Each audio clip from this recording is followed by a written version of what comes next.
Hi everyone, Gareth here. Just to let you know that if you would like to support the production of the Music Room podcast, you can just head to musicroompodcast.uk/support or click the link in the show notes. Okay, on with the show. This episode comes with a trigger warning. My guest today has experienced alcoholism, drug addiction, homelessness and attempted suicide, and we discuss them all, not graphically, but enough to let you know up front. Hi, I'm Gareth, a composer for TV and an audio producer for podcasts like this. Like many others, I was lucky enough to have a positive music education. I'm extremely grateful that all that support led me to what I do today. For me, the music room was that place growing up where all the musos gathered like moths to a flame, a place to be with other creative-minded people. So let's go back there and spend some time in gratitude for all the people who've helped us get started. Welcome to the Music Room.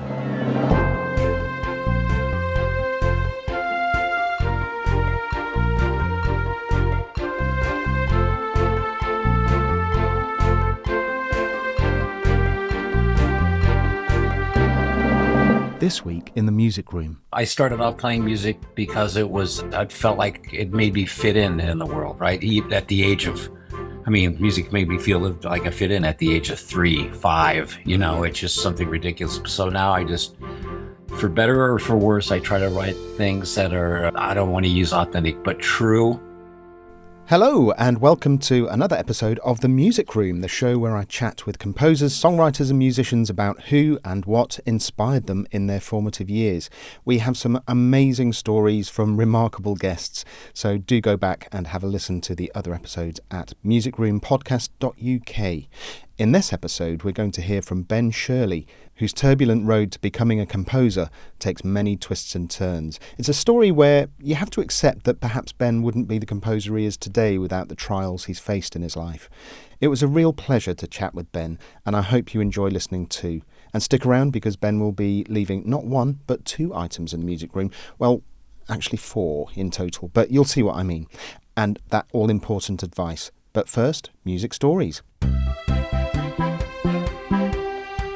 The news this week is that the Music Room community group on Facebook has had a bump in members. A big thank you to Ruben Cornell for shouting about the group, and another big thank you to admin Rod Williams, who helped me accept new people in a timely fashion. And if you're listening to this and are someone who recently joined the group, a very warm welcome, and I hope you enjoy being a part of the Music Room community as much as I do. The link is in the show notes if you are a composer, songwriter or musician and want to join us. I have a blankety blank this week. I posted the instrument I started with was blank. Here are some of the replies. Richard Chance says, a rear syntone gifted to our family by 70s band The Dooleys. It taught me about bossa novas, rumbas, and that organs can be both glorious cathedrals of the soul, Hammond B3, or instruments of death, the rear syntone.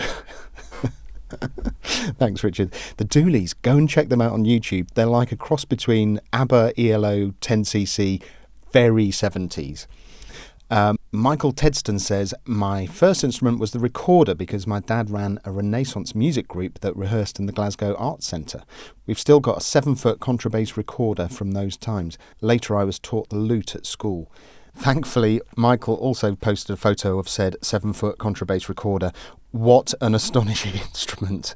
Probably not something that would fit in your school bag anyway. Andrea Posse says accordion and adds, no surprise, I am Scottish. Andrea also adds, never been in the music room before, nice vibe, thank you. Well, thank you, Andrea. Very welcome. Simon Schrenk says, probably glockenspiel in preschool, and I actually turned out to study percussion later. Well, that set you up nicely then, Simon. Gabriel Richards, alto saxophone, still tooting my horn. James Clark, pipe organ, and then piano shortly afterwards. Pipe organ. I asked James how old he was, because the pipe organ is a pretty difficult instrument to learn, isn't it? And he said 7. He must have been tall for a 7-year-old to reach those bass pedals. Thank you to everyone who replied, and circling back to the Facebook group, thank you for being a part of the Music Room community.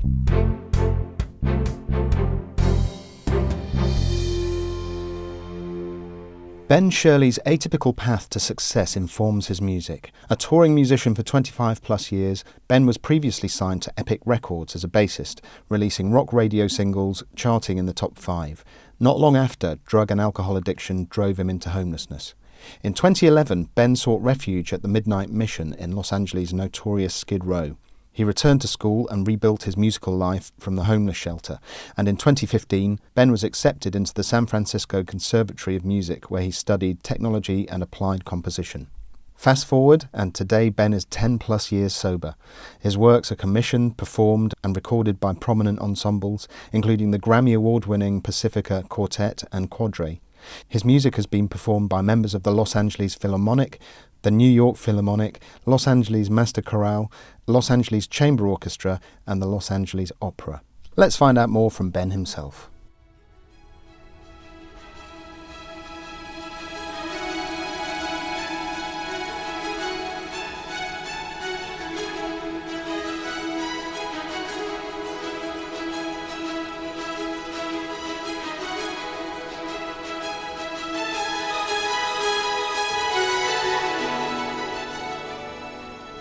Ben Shirley, composer, welcome to the Music Room. Thank you so much for having me. You're my first guest, actually, Ben, from across the pond, and it's pretty early for you, isn't it? 5:38 a.m. and I couldn't be more excited to be on here after listening to all your episodes. I was so happy, and when I go out running, I put them on, and it's like, this is so great. So I'm up, have coffee, and I'm ready to go. That's so kind of you. Thank you. Are you a morning person then? Yes. For God, my whole life here, being a professional musician, I was a night owl because touring and all that, you just went to bed at 10 o'clock in the morning. Yeah. And I just, I find myself I love mornings, and I wake up and I'm a talkative person, and my wife is, she's a morning person. So that really helps. So, yeah, I'm a person. Fantastic. Well, let's get into it. You mentioned touring there. You've had, I'd say, a complex life. And the headlines are that you've experienced drug and alcohol addiction, homelessness, a fight to rebuild your life. But it seems like music was the constant, or at least a regular companion. So I guess my first question is, if music was a person, what would you say to them now? I'm sorry I let you down. And from my sober point in 2011, I'll make it up to you as much as I possibly can. And let me make it right. Wow. And music was the constant thing that made me feel like I fit in since my earliest musical memory. Okay. I listened to, you have a YouTube video of Dawn's Final Thoughts, which is proudly advertised on your homepage. Is it cathartic to relive those moments? Because it was about a failed attempt at stepping off a curb into the path of a moving bus, wasn't it? Yeah. I think, yes, in the way that my previous music life, I started off playing music because I felt like it made me fit in the world, right? At the age of, music made me feel like I fit in at the age of 3, 5, it's just something ridiculous. So now I just, for better or for worse, I try to write things that are, I don't want to use authentic, but true, and just to what I know, instead of, there was a lot of phony baloney stuff in my past music life, to where trends and rock bands and things, to where how cool can I look with all them? Oh God. And yeah, it's not so much a process of cathartic that you used, the word they use. It's just something that I know, and that's something that's honest to the best of my ability. For me to say if it's good or bad, that's out of my hands. It's just, here, you deal with it now. It's like, I don't know, here that is. And well, I guess if you're being honest, then the good comes along with the bad, doesn't it? It has to be all in or nothing, or you're not being honest. You're not being authentic. I try to be in the music as honest as I can and leave the results out of it. Of course, I want it to be liked, but it's just, this is what it was, and I did it the best of my ability in that time and space, and then I had to let it go. Yeah, I think nowadays, or speaking like an old man nowadays, yeah, but there is this kind of need. People try and fabricate authenticity. God, we're going deep, aren't we? Very early, but yes. Fabricating authenticity, and the irony of that is so missed. Well, people see through that right away, don't they? They I do. mean, you can sit there and put something on, or I like to listen to the radio and keep upon the trends and just what the cool kids are listening to, and then you can hear it right away. It's like, oh, that's a load of balls, and it's or I feel, and just my opinion, but it's when something hits you in a way to where maybe where I can't understand it, to where I don't know what the hell is going on here, but maybe that's it.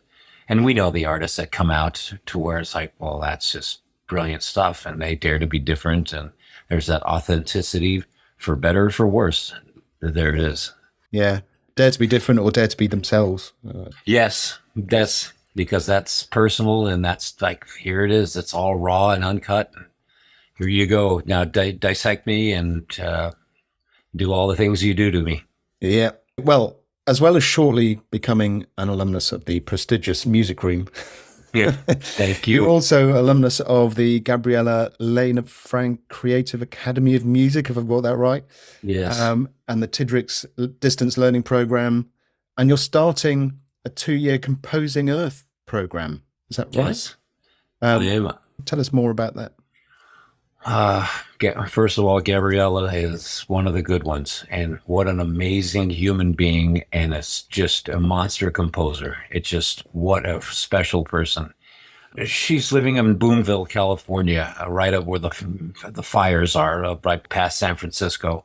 And she studied into climate change was as her surroundings started to burn. And this is cohort number 2, and we're almost a year in now.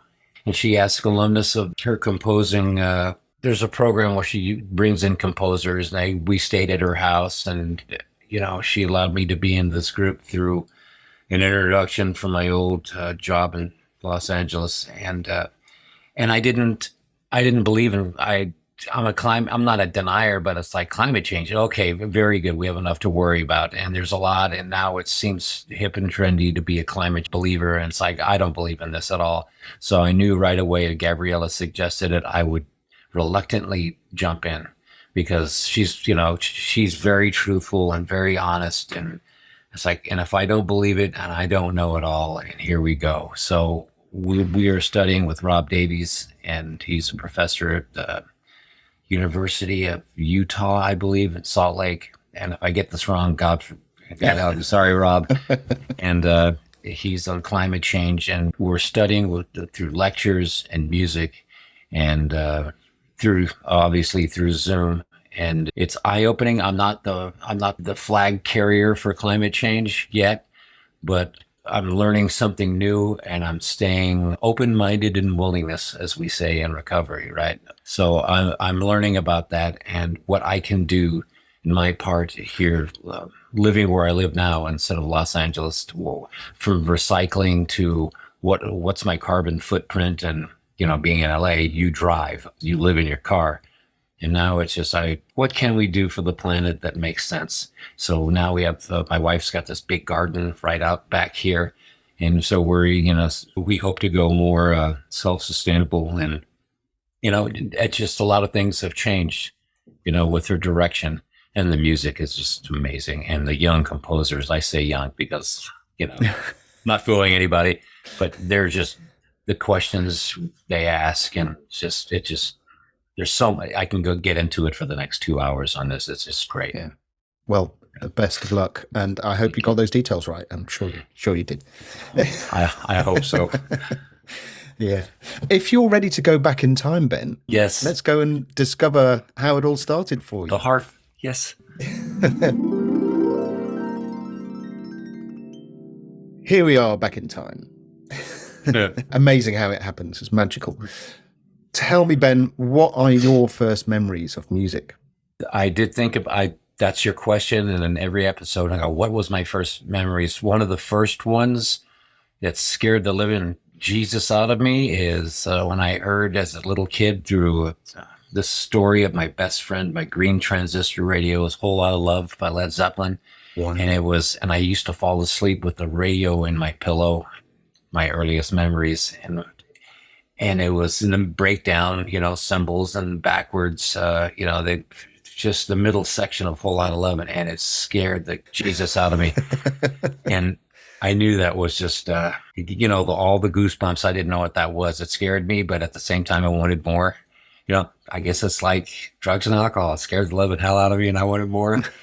But yeah, definitely that. And I want to see the Beatles as well. Beatles' second album, and yeah, that's some of it. And my very first one, I'm sorry, is a German Christmas carol that I'm reorchestrating for this Christmas piece. And then I remember standing in Wertheim's department store in Berlin. I was born in Berlin, and watching this carousel go around, and the song on loop was playing, and I was just standing there, just amazed at the sights in this song. And yeah, I think that was the very first one.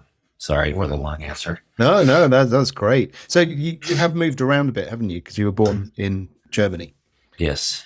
I'm an army brat, so we lived, a handful of places, and some good and some, but that's just all part of it, right? Yeah, absolutely. So your first memories really are about listening to music. When did you start to play? Was it a group thing, or did you have lessons? What was your first experience of playing music? I received a friend's guitar at the age of 6, but that was maybe for about a month. I'm left-handed, so it was like a right-handed thing. And so my friend watched this older kid play, my next door neighbor, and it's like, oh, guitar. And I listened to music all the time. I mean, it was just nonstop music. And I didn't know what playing. I couldn't wrap my head around playing. It wasn't one of those. I sat down at the piano at 4 with lessons. It's just, I had the guitars left-handed, and that just made no sense. And then I started again in high school, in my freshman year at high school. And I bought a guitar by doing chores, and I was terrible. And then someone asked me to join their garage band as a bass player, because no one plays bass. No one wants to play the bass. So I said, sure, because I saw them rehearse without they're awful. But someone was playing some songs. It's like, oh my God. And I watched them, and I said, yes, traded that in for a bass, flipped the strings around. And I was going to ask about that. Yeah. And later on, it's when I started playing upright, contrabass or upright bass. It's like, you're a right-handed bass player now. I said, yeah, no, I'm not. And yeah. Oh wow! So you were playing an upright bass with the strings where they are. Yeah, left-handed. The low E on the right. Yep, I had it changed around when I went to school later on. The professor, beginning orchestra. It's like you're a right-handed bass player now. It's like, I'm left-handed though. It's like, no, you're not. You're good. And I had bought a bass, took it into the shop, and I said, I'm a left-handed bass player. And it's like the sound peg inside would have to take it apart. I didn't know. It's like, there's no time for that. Just put a pickup on it. I'm a metal guy. I just want to see what happens if I run it through my amp pegs and a wah pedal, and just, get unruly with it.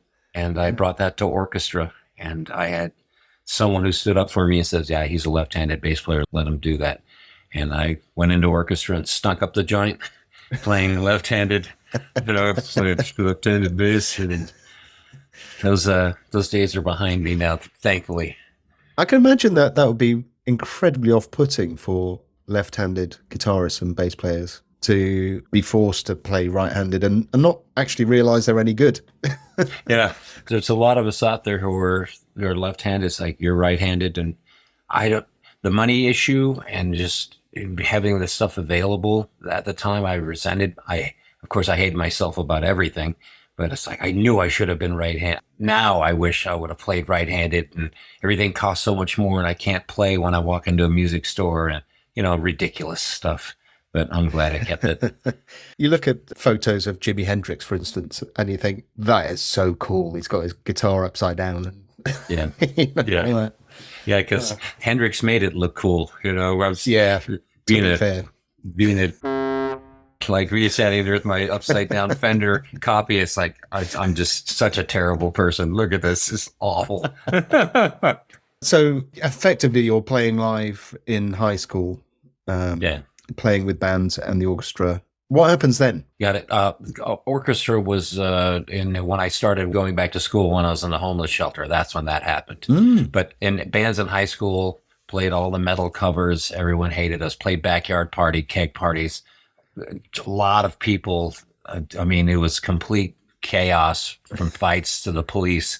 It's like, don't get paid. We have 10 kegs of beer in a backyard. You want to play? Absolutely. So we had 40 songs of just, back then I was the guy choosing the songs, all British heavy metal, new wave of British heavy metal. So I was that guy. So we played all that stuff, and then Lizzie and then the cops would come and shut us down, and we'd do that. And then just a bit later on, we started playing Holiday Inns on the Holiday Inn circuit. We went from metal to, this is not doing anyone any good, to, well, you can play Holiday Inns and play Gary Myrick and the Figures and the Romantics and all this and make money.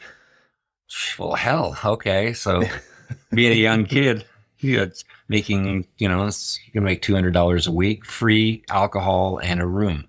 Yeah. And to get fed. I mean, what do you need back then? That was a fortune. So yeah, that's the dive into the touring lifestyle, the glamorous world of Holiday Inns in Gallup, New Mexico. Wow. Good Lord. And that turned into getting signed to, was it Epic? Epic, yes. Yeah. Did the bar club circuit forever, and toured all over the U.S., Canada, and then it's just like we've had enough, or I've had enough, and I got to go out to Los Angeles. We were based in El Paso, Texas, and it's like did all the trends stuff, just trying to get out of town. It's like, are you a glam band? Sure. And we put all this crap on and made no sense. 4 months, 5, 6 months later, we took it all off, and it's like, this is terrible, but we got our foot in the door on the touring stage, on the national circuit, and then we just changed. It's like, couldn't do it. So we came out to LA in the summer of 90, slagged it out for God. Everyone else went home. It was just, it's tough living. And I went out there and just slept on floors and used and abused people and did all the Hollywood shuffle things that you do, and madness. And I met some guys that had songs that were way better than everyone else's at the time. I thought so, or that I heard doing that meet and greet shit with all the bands, and did a Christmas performance for some record people by chance, and got offered a deal by Capitol and a demo deal. They sent us in the studio. We recorded 3 songs. One was what the song went to number 2 on the rock charts. They didn't like it, but Epic had heard that demo, which they weren't supposed to. Said, if the Capitol doesn't sign you, we're signing you. And that's what happened. And we're off in the world, like Spinal Tap, the topsy-turvy world of rock and roll. Hello, Cleveland. Yes, that's it. There's a lot. That Spinal Tap movie, as you probably know, is 100% true. All of it. It's all true. Yes, I signed to Epic and started that journey of meeting all my heroes and getting what I wanted, or what I thought I wanted in life. I thought, if I'm fighting my whole life, if I can get this is going to fix everything in here. Because I was always a heavy drinker and drugger. And it was just, no one cares as long as you're able to play. So there's always a time and place for everything. But I was fighting everything in my life. The voices, just the feelings of less than, and just struggling and struggling. It's like, this is it. This is going to fix me. And I had my magical moment of, it does not fix you. Right. Then it got interesting, Interesting how? What happened? Was there a point where you had just accepted that they're unrelated, happiness and what it's giving you? Well, I had my aha moment looking back in the recovery process. And it's like, where did it flip? And it's like, oh my God, there it is. I'm living here in Ohio. And strangely enough, our first arena tour, we went from playing clubs in Los Angeles to the song. They released the single, and the song hit the charts and just whoosh, started climbing. And it's like, okay, so you guys scrap everything. So you guys are playing your last gig at, I forget the name of the club here. And your first gig is up here at Ohio State University forgive me for saying the band's name, but they were the hottest thing at the time. You're jumping on the Creed tour, and, biggest band in the world at that time. It's like, Creed, what's that? I didn't know. I never listened to him. And so we jumped out on here, and the first night of the tour, the arena was full. People knew the song, and we're the opening act. And it's like, I'm looking out, it's an arena tour. It's like, this is amazing. I had no problems playing in front of people. I walked out. the guy on the stage led us up the flight of stairs with the flashlight, and the lights went down. I had my red cup full of beer, and I was liquored up, and it's not too much. I was just liquored up to where, holy shit, this is my rock moment. And I go out, the crowd's good doing it, lights come on, we start playing, and I'm doing this thing. It's like there's an arena full of people and everyone's happy. And like 15 seconds into it, and I'm looking at, why is everyone happy? You don't know me. And I immediately go to, how come I'm up here and all these people that I know who are struggling and they're just way better than I am because I'm a piece of shit. That's here I go down the rabbit hole. And I'm up here, I'm a fraud. This sucks. Why are you happy? You don't know me. And I turn around to my drummer, F you, F all this. What does it mean? And he's looking at me like, what are you talking about? Mid-first song. And then my attitude changed from happy-go-lucky, insane kind of drunk guy to, now I've got an edge, now I've got a chip on my shoulder. And it got uglier later on, but that was right.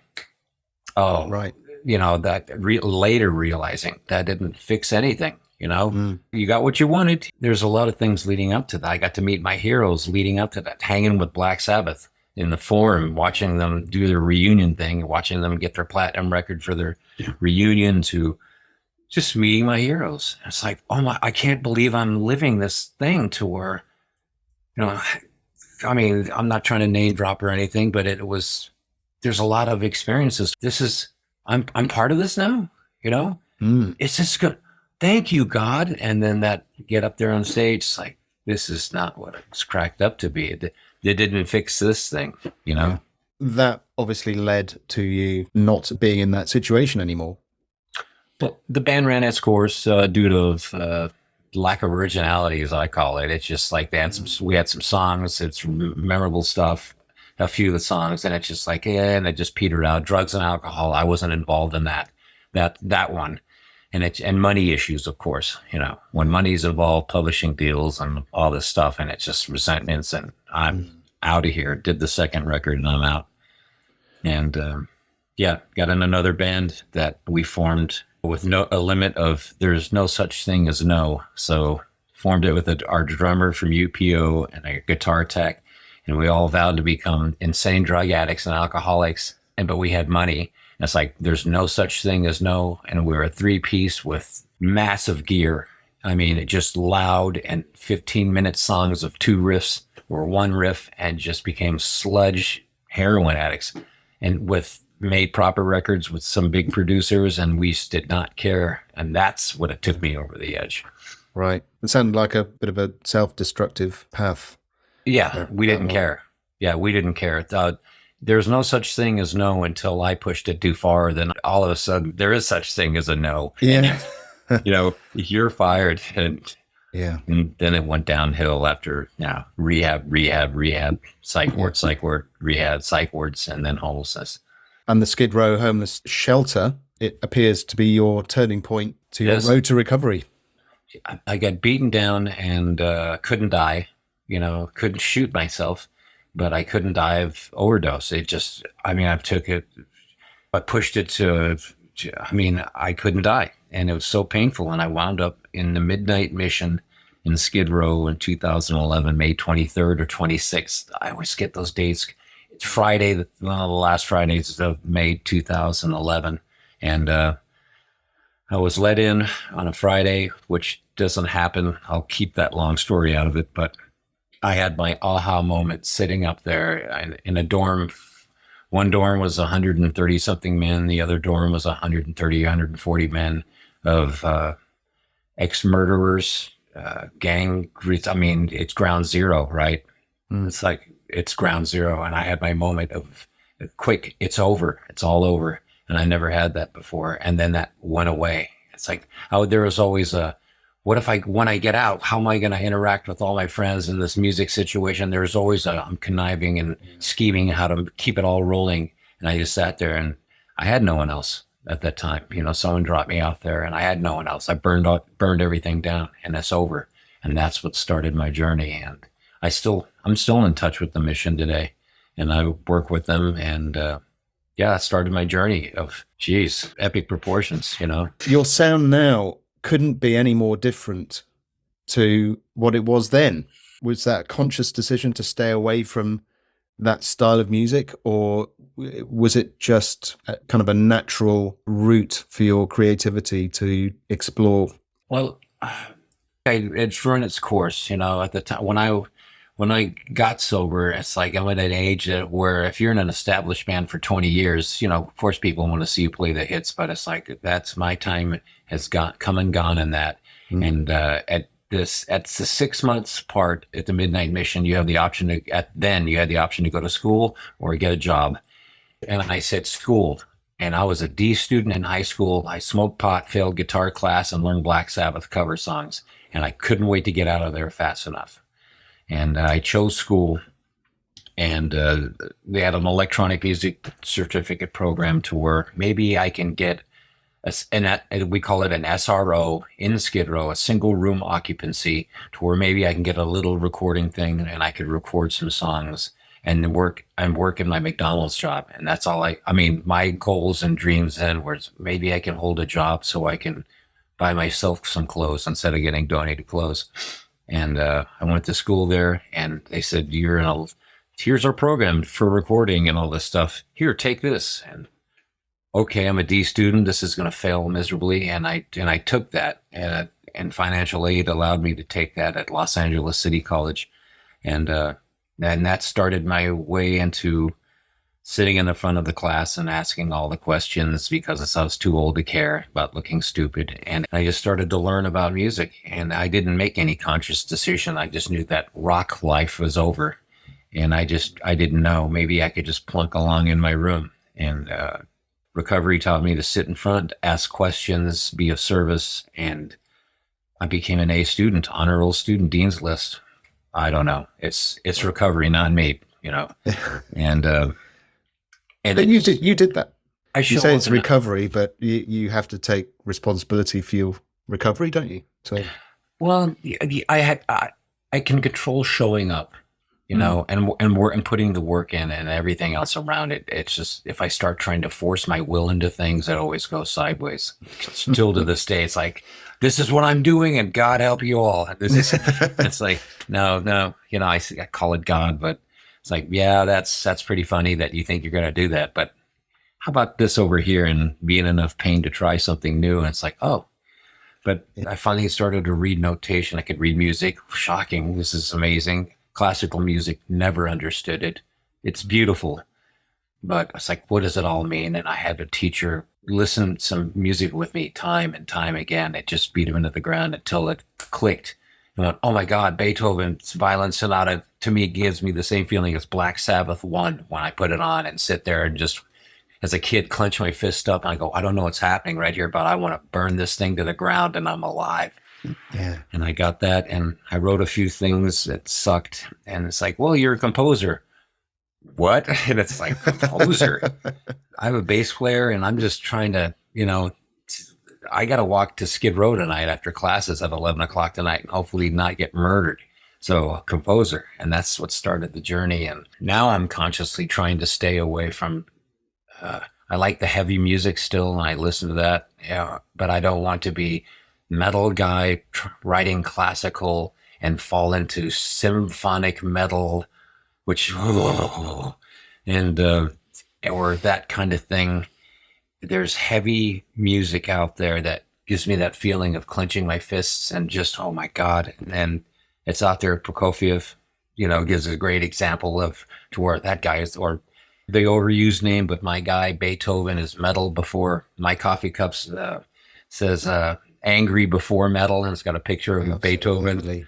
And it's like, well, that's some stuff there. So I think his place in chronological music history as well, he came along and, after the classical period of Mozart, I mean, Mozart could, he wrote some stompers, didn't he? But, Beethoven came along and he had this, in comparison, this huge sound, didn't he? Yeah, he did. And he just went out there and with his big balls and just smacked people over the head with them. That's like, led a tragic life. And it's like, this is it. Like it, or, I will hit you in the head with a beer stein. And just did not care, just didn't care. So, Ben, I ask all of my guests to leave an item and a piece of advice in the music room for others to find. What item would you like to leave?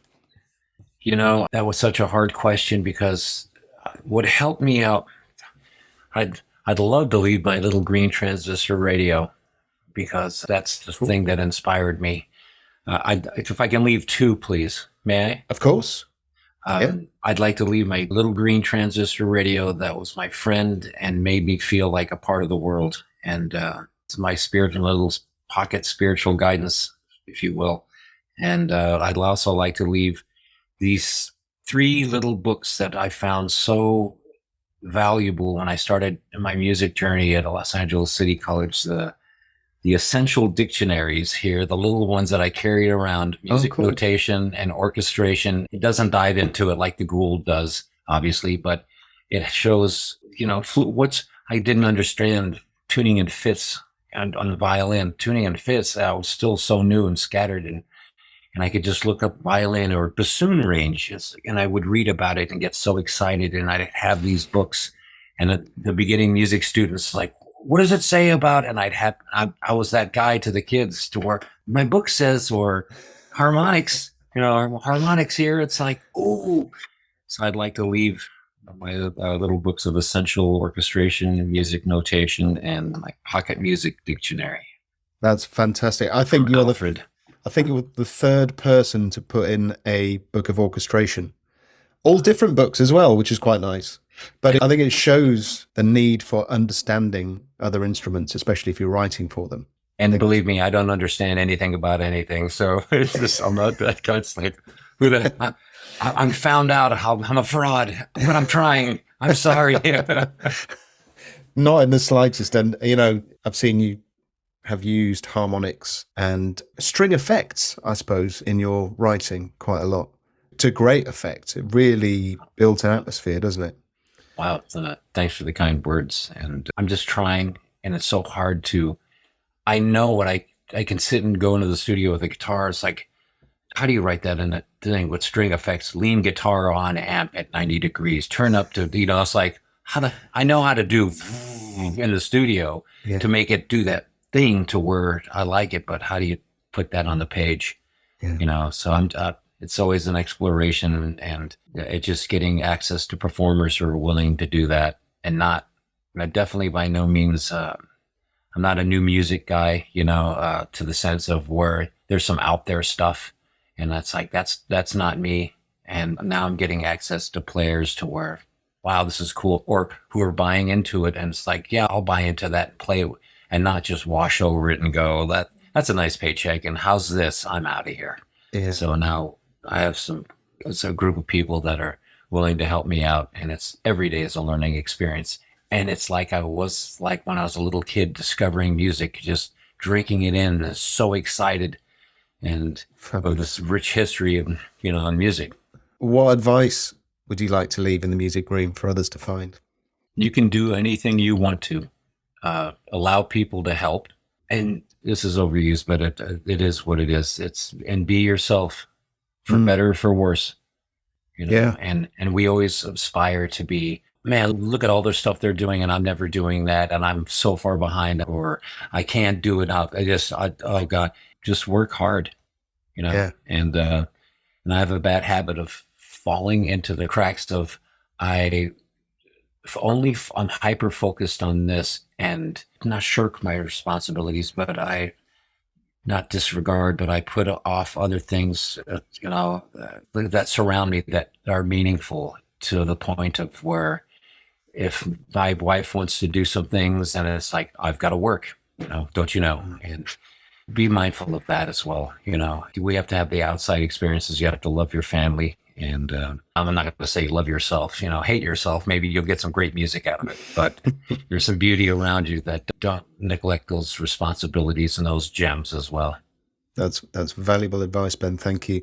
Authenticity, I think, has been a thread that's gone all the way through this episode. So be authentic, composers and songwriters and musicians. Yeah. Keep it real. Keep it real. No, we can't end on that. No, you've done it. You just dropped the term in the punch bowl. It's like, all right, music room, keep it real. Baby's out. Click. I'm banging my chest. Yeah. No, I take that back. I'm sorry, everyone. Ben's kissing his fingers to the sky. No, Yeah. no, Keep it real. rewind. Keep it real, son. Peace out. Oh, Ben, thank you so much. It's been a joy chatting with you, and thanks for joining me in the music group. Thank you for having me, and what a special podcast you have. Just wow. Thanks for this morning.